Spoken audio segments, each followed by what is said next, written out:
40, and dressed casually in jeans and a light sports jacket over a cotton shirt.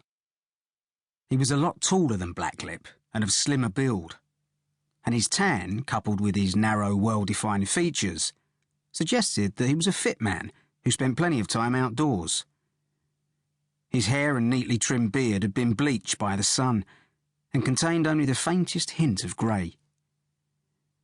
Some people might have considered him good-looking, although his eyes were narrow and a little bit too close together. A bead of sweat ran down from Kane's hairline, making swiftly for an eyebrow.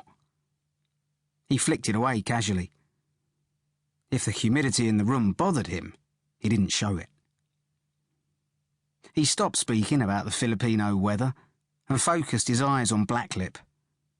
He looked ready to do business. It was now or never, the moment of truth. Blacklip took a deep breath, aware that he was about to take a huge risk, but equally aware of the potential reward, the pleasure he'd get from it, the hunt, the act, the kill. "You know what I want," he said at last. "Can you get it?" "You want a girl?" "That's right." Kane nodded agreeably. "Sure, I can get you a girl." Blacklip cleared his throat, felt a joyous tingling sensation going up his spine. "She has to be young," he said, savouring that last word. "Whatever you're after, I can get it for you. For a price." The tingling in Blacklip's spine grew stronger, spreading to his groin as he pictured what he was going to do. His mouth felt dry, and he licked his lips. Kane waited, his face registering nothing more than mild interest.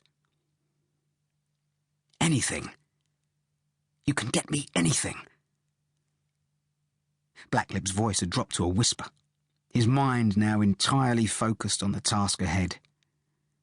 His whole world had become reduced to the few square feet of this tiny, dimly lit room, its stifling heat temporarily forgotten. Anything. The word was delivered calmly, yet decisively. Blacklip knew the fixer did indeed mean anything, even murder. So, with a shy, almost childlike smile, he shared his bloody fantasy. Occasionally he stole brief glances at the man opposite him to check that what he was saying wasn't going too far, but each time Kane smiled back, reassuring him that everything was fine, that there was nothing wrong with what he wanted. When he'd finished, Blacklip gave Kane the sort of look that a dog gives its master, asking to be understood, begging for his bone.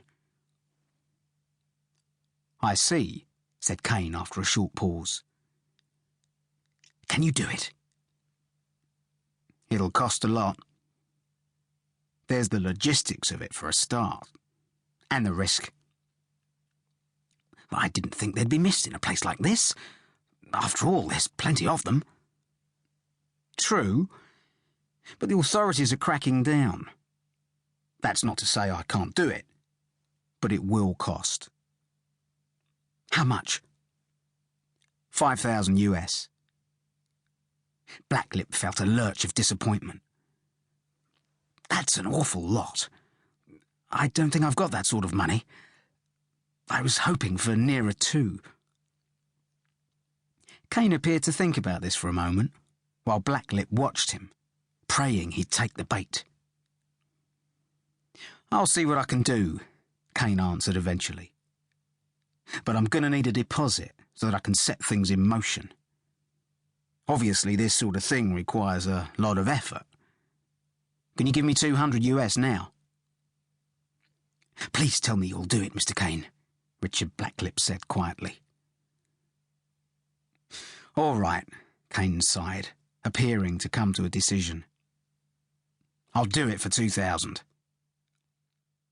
Blacklip got to his feet. "Thank you very much," he said with genuine appreciation.